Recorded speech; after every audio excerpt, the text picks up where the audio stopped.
आपल्या गावामध्ये म्हणा, आपल्या मळ्यामध्ये म्हणा, नाही का, शाजी सोमनाथ नारसाळे, संतोष सोमनाथ नारसाळे यांच्या मळ्यामध्ये, यांच्या या आपल्या गावामध्ये त्यांनी आग्रह करून बाळूमामाची पालखी, आपलं भाग्य आहे दादा, मागल्याच 10 दिवसात 8 दिवसात आपल्या पलीकडल्या टोकाला रायगोडी वस्तीला, नाही का, उमरेच्या शिवला 4-5 दिवस पालखी होती.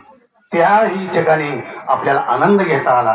आणि आज या ठिकाणी या शहाजी नरसाळे यांच्यामुळे आपल्याला आनंद घेता येतो दादा. कोणीतरी निमित्त असतं, नाही का, आणि त्यामुळं आपल्या सर्वांना सर्वच असे घडवून आणणार नसतात.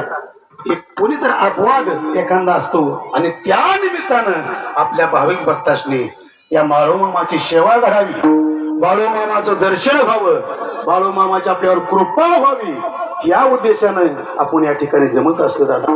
आणि म्हणून सुंदर असं मग निस्ती पालखी तर येऊन उपयोग नाही, मामा पुढं काहीतरी कथा कीर्तन काहीतरी झालं पाहिजे ना.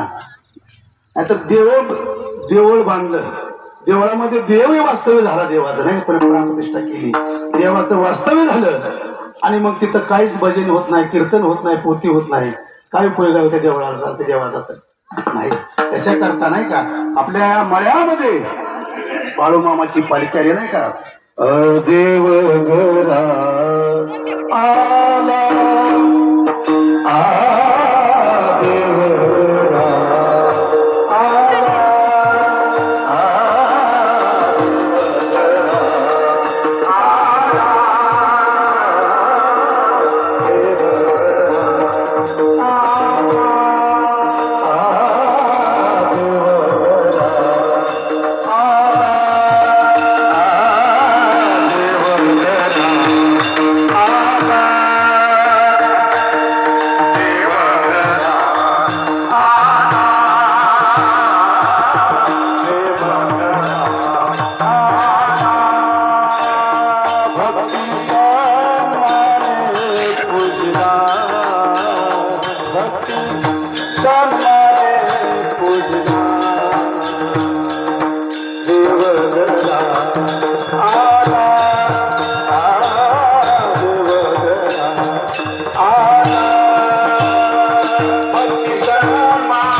देवाचं काहीतरी कथा कीर्तन भक्ती काही कावर आपण झालं पाहिजे, नाही का.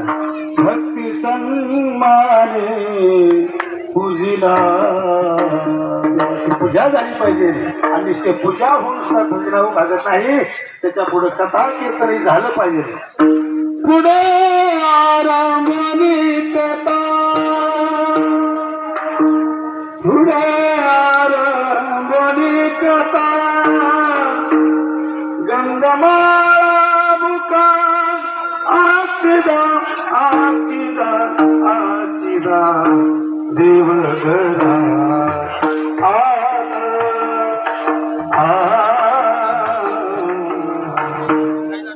बाळूमामाच्या रूपानं का होईना आपल्या या माळ्यामध्ये, आपल्या गावामध्ये देव या ठिकाणी आलेला आहे. देव आल्यानंतर देवाला काय आवडतं, देवाला देवाचं नाम घेतलेलं आवडतं, देवाच्या पुढं भक्ती केलेली आवडती. आणि म्हणून त्याच न्यायानं या 4 दिवस आपल्या 5 दिवस पालखी आपण इथे थांबणार आहे. रात्री महाराजांचं कीर्तन झालं वाटते, रात्री नाही का, तुमचं झालं का वा. आणि तुमच्या शहाजीचा फोन आला, महाराज तुम्हालाही कीर्तन करावं लागते. ते काय म्हणजे सेविके करावे, सांगितले. उद्या गुरु महाराज आहे, परवा दिवशी माणिक महाराज असो. आणि त्या न्यायाने या ठिकाणी आता उशीर झाला थोडा, नाही का, असं का वाटलं महाराज म्हणलं की असं असतं जरा सामान कुठं तर काय कुठं जिणावं. अरे आपलं द्या सोडून, तुकू मरायला सुद्धा गावातल्या देहू गावामध्ये तुकू मरायची सुद्धा किंमत कळाली नाही, माऊलीची सुद्धा आळंदीमध्ये किंमत कळाली नाही, आणि बाळूमामाची सुद्धा त्या काळामध्ये तिथल्या गावातल्या लोकांना किंमत कळाली नाही दादा. किंमत कधी कळते, गेले दिगंबर विश्वाला विभूती. गेले दिगंबर विश्वाला विभूती. जाईना कीर्ती जगमाई. हो, हो, जाईना कीर्ती जगमाई.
जोपर्यंत संत महात्म्याच्या गावामध्ये आहे तोपर्यंत माणसाला किंमत कळेल आणि कळत नाही दादा.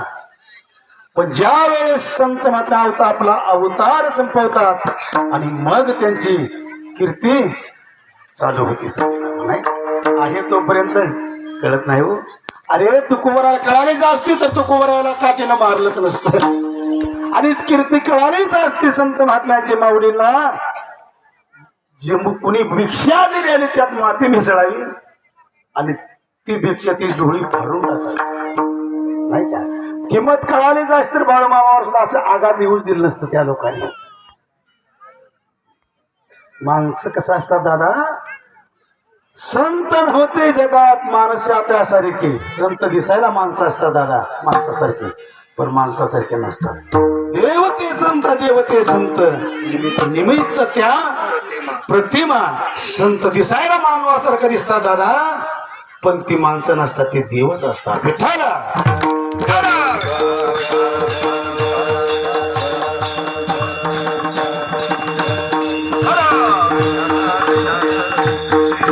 आणि म्हणून कराच्या सेवेकरता घेतलेला अभंग आहे संतांचं वर्णन करण्याकरता. नाही का तुकोबर आहे म्हणतात तुम्ही संत माय बाप कृपावंत. आता संत नावाचे अण्णावाचे काय माणसं असतात त्यांना संत म्हणावं. संत ओळखायचं तरी कशी. नाही का संत कसे ओळखायचे. काय संताची भूषणं घातलेले असतात मग त्यांना संतच म्हणावं का.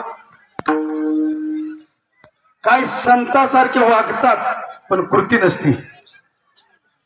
बाहेरून वागतात पण आतून अंतकरणामध्ये संताची कृती नसते. त्याला संत म्हणावं काय. आम्ही संत म्हणावं कोणाला आणि संत ओळखायचं कसे. नाही का तुकोबाई सांगतात बाबा संताचे भूषणं घालणारी भरपूर आहेत. संत अण्णावाची माणसं भरपूर जगतामध्ये आहेत. मग आम्ही संत ओळखायचे कसे.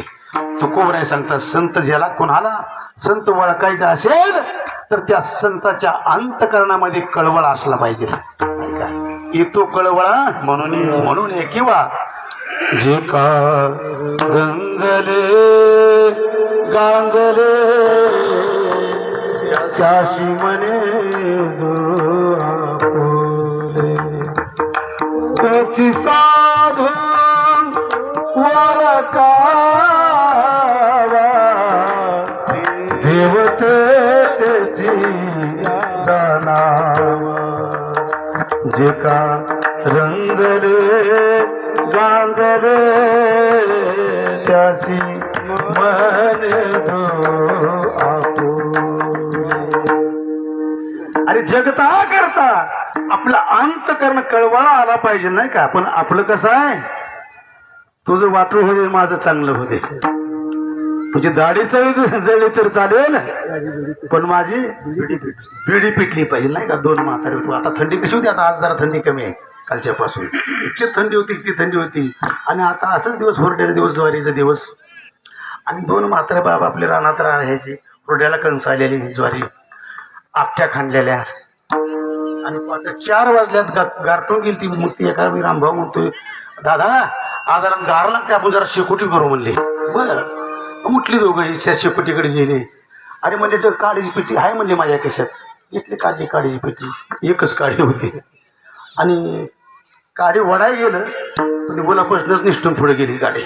आणि गेल्यानंतर समोरच्या माणसाची दाढी होती लांब. त्या दाढीत जाऊन ती गुलाची काडी पडली. आता पडल्यानंतर दाढीला काय केस लगेच पेटतात. लागली दाढी पेटली जळायला लागली. ती समोरचा म्हणतो रामभाऊ थांब थांब थांब म्हणली दाढी पेटून इजवू नको म्हणली. का अरे एवढीच काढी होती म्हणजे मला बिडी ओढायची. आता ह्याची दाढी पेट होती आणि माझी बिडी पेट होती. आपल्या अंतकरणामधला असलाय दादा. पण संतांच्या अंतकरणामध्ये येतो कळवळा म्हणून या संतांच्या अंतकरणामध्ये स्वतःला संत काय करतात दुःख घेतात आणि जगताला सुख देतात. याला संत म्हणतात. विठ्ठल आणि म्हणून करता या जगताला सुख देण्याकरता तुकोबरायला वाटलं की संताला प्रत्येक संताचा असंच आहे दादा की आले कशा करता जग करताच आले आणि जग म्हणले वाया चालले म्हणले वाईट दिशेनं चालले म्हणले वेगळ्या मार्गाने चालले. आणि ही त्यांच्या अंतकरणामधला कळवळा होता. बघा एखादा मुलं जर एखाद्या वाईट मुलासंग जर मी संगत केली आणि त्या वाईट मुलाच्या संगतीला लागलं तर ती आई म्हणते बाळ्या त्या मुलाची संगत करू नको बघ. का अरे ते काय शान आहे का ती वाईट आहे आणि तुलाही संगत तशीच लागेल. कोण म्हणते आई म्हणते. बाप सुद्धा तो असंच म्हणतो बाळ्या अरे त्याची संगत करू नको ती चोऱ्या करतोय ती दरोडा घालतोय आणि तुला सुद्धा वळण तसंच लागेल. जशी आई वडिलांच्या अंतकरणामध्ये आपल्या मुलाकरता कळवळा असतो ना तसा कळवळा संत महात्म्याच्या अंतकरणामध्ये कळवळा आहे दादा. आणि म्हणून तो कोण सांगतात आईची कळवळ्याची जाती आईची कळवळ्याची जाती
सांगतात बाबा ज्या आईच्या ज्या अंतकरणामध्ये कळवळ असतो आईशी कळवळ्याची जाती करी लाभावी न प्रीती की मुलावर प्रेम करते किती करते की त्या प्रेमामध्ये काहीच तिला नसते फक्त मुलाचं चांगलं व्हावं ही कोणाची इच्छा असते आईची बापाची.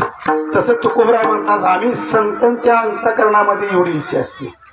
आणि म्हणून तुकोबराय सांगतात की आम्हाला अवतार घ्यायचं काय कारण होतं ह्या जगताचा उद्धार होण्याकरता तुकोबराय म्हणतात ह्या मूर्ती लोकांमध्ये संतांचं अवतीर्ण झालं आणि अवतीर्ण झाल्यानंतर संताच्या अंतकरणामध्ये किती कळवळ आहे ती तुकोबा अभंगाच्या पहिल्याच्या सांगतात. म्हणून करता या ठिकाणी तुकोबाई सांगतात की तुम्ही संत माय बाप कृपावंत आलो कशा करता जगत उद्धारा करता आलो अवतार तुम्हा धरा या कारण नाही का.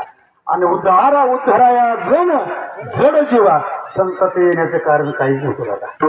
तुम्हा मला यावं लागतं, देवाला बोलवावं लागतं आणि संत येतात आपल्यामध्ये.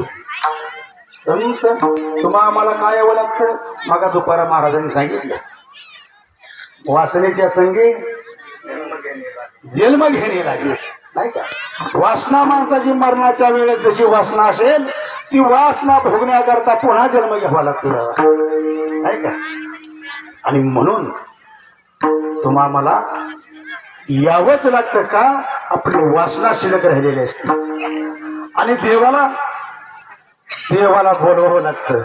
देव बोलवल्याशिवाय येऊ शकत नाही दादा. येतो आणि सांगा 5 पती होते. किती 5 पती होते. आणि भर सभेमध्ये द्रौपदीला वळून दुःशासनाने आणलेला आहे. आणि आणलेला असताना त्या वस्त्राला हात घातलाय. त्यावेळेस द्रौपदी आपल्या धर्माकडे पाहते, अर्जुनाकडे पाहते, भीमदादाकडे पाहते, लकुणाकडे पाहते, सदेवाकडे पाहते. 5ही पतीनी माना खाली घालाव्या. 5ही पतीनी खाली माना घालाव्या. पितामह भीष्माचार्य त्यांच्याकडे पाहिलं, त्यांनी सुद्धा खाली मान घातली. त्यांचं अन्न खात होत की नाही का. आता काय करावं. आता कोण ज्यातनं आपल्या संकटातून वाचू शकत नाही. आणि मग ही देवाला माहित नव्हतं का आपल्या भक्ताचा खेळ चालू आहे. ही देवाला माहित नव्हतं का. माहित होत. चतुर आहे तो, चतुरा तो शिरोमणी, गुण लावण्याची खाली मुकुट सकळ म्हणी, धन्य तोची ठोबा न सांगता तुम्हा कळो येते अंतर. देवाला सर्व माहित होतं पण देवाला हाकच मारली होती द्रौपदीने. आणि ज्या वेळेस 5ही पतीकडे पाहिलं, भीष्माचार्याकडे पाहिलं, कोणीच वर सुद्धा बघणार, कोणत्या दुसऱ्याला कोणी शब्दही काढणारे बाबा का ओळखतो सांगितलं असं ज्या वेळेस कोणीच पाहिना कोणी बघणार, सर्वांनी माना खाली घातल्या. आणि अवतार तो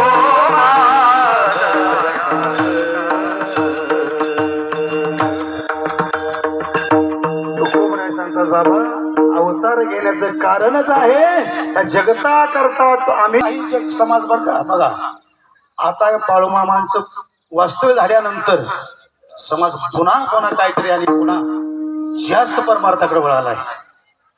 मला सांगा या ठिकाणी आपण नुसतं असं कीर्तन जर हाय म्हणलं असतं माहुली महाराज कीर्तन आज कीर्तन आहे एवढा समाज झाला असता का गोळा. नसता गोळा झाला, नसताच गोळा झाला.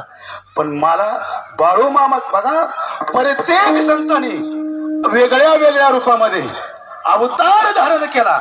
आणि कुठल्या नाही कुठल्या रूपाने हा ही समाज त्या एक वटला पाहिजे आणि त्या परमात्म्याच्या नामचिंतनाकडे वळाला पाहिजे. हीच संताची भूमिका आहे. दुसरी काय नाही. संताला जात नसते, संताला धर्म नसतो, संताला पात नसते.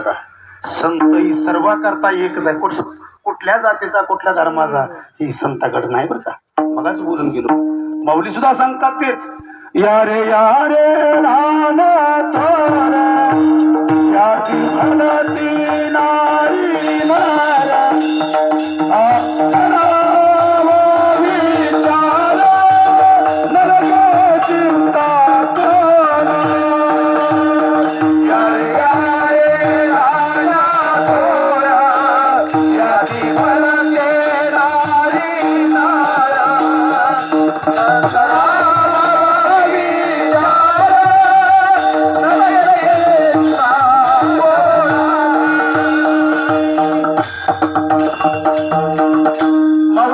कोणाचे होते. ब्राह्मण समाज होते का नाही.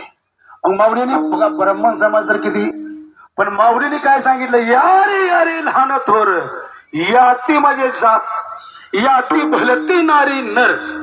नारी या नर या कुठल्याही जातीच्या असू द्या. इथं आमच्याकडं तुझा भाऊ नाही. खटनट यावे खटनट यावे शुद्ध होऊन जावे आणि दौंडी पिटवावे चोका मेळा. प्रत्येक संतांनी हेच सांगितले आपल्याला.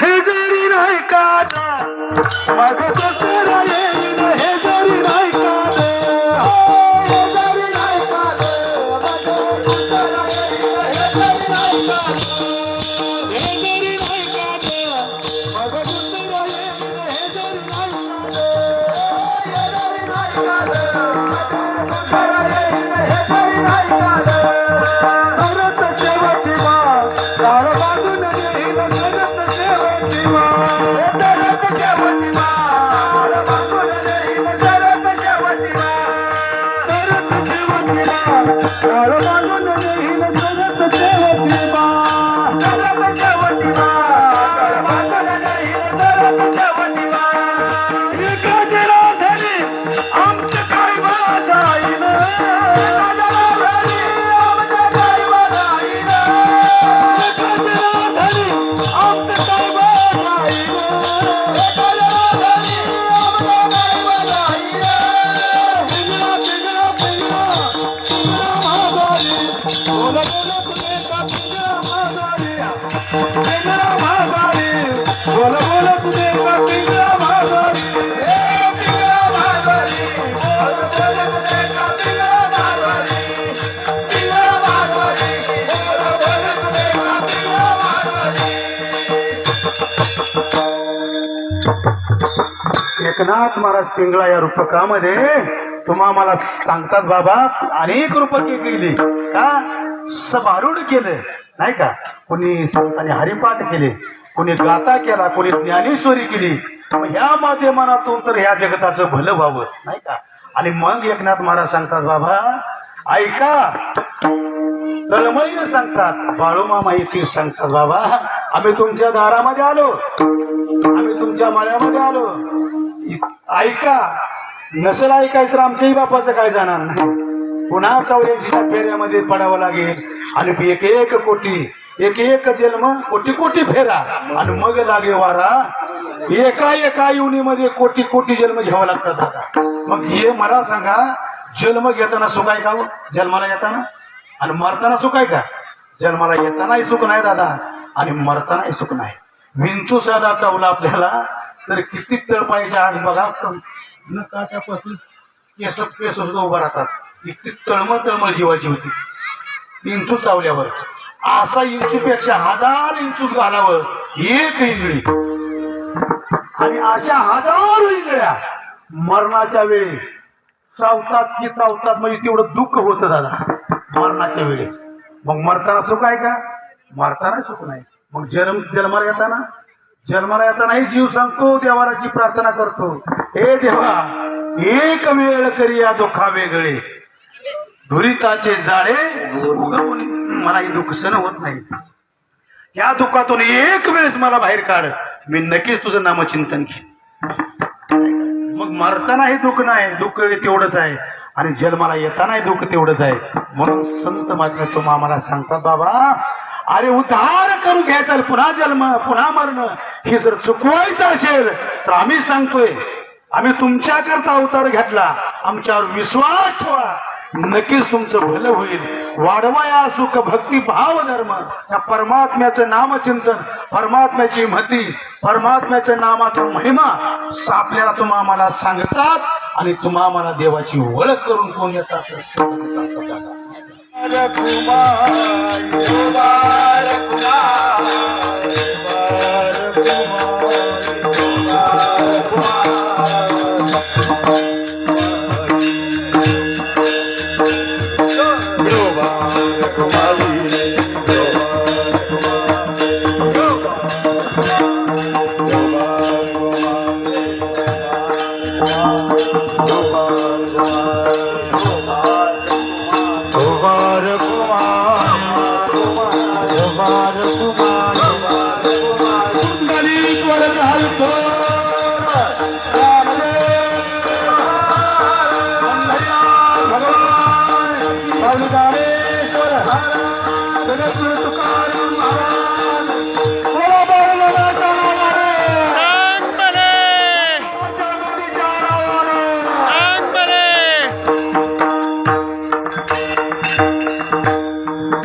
माय बाप कृपावंत कायमी पतित कीर्तिवानो अवतार तुम्हा धराया कारण उदराया जन जड जीवा वाढवाया सुख भक्ती भाव धर्म कुळाचार नाम विठोबाचे आपला टाईम संपला.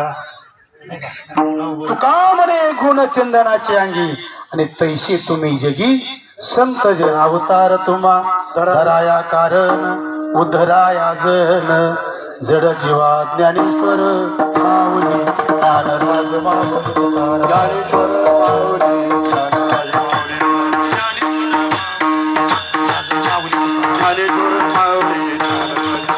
ज्ञानेश्वर माऊली ज्ञानराज माऊली ज्ञानेश्वर माऊली तुकाराम तुकाराम तुकाराम तुकाराम तुकाराम तुकाराम तुकाराम तुकाराम तुकाराम तुकाराम तुकाराम तुकाराम तुकाराम चित्रमता त्यामधले आहेत. आपल्याच गावचे आबासाहेब नरसाळे आहेत. सर्वच भाविक भक्त आपल्या गावचे परगावून काय आलेले सर्वांच्या चरणावरती नतमस्तक होतो आणि माझ्या सेवेला हितच पूर्ण विराम देतो. असेच आपले नवनवीन व्हिडिओ पाहण्यासाठी आपल्या चॅनलला लाईक करा, सबस्क्राईब करा, कमेंट करा आणि बाळूमामाचे आरती प्रवचन रोज पाहण्यासाठी विसरू नका. बोला जय बाळूमामा.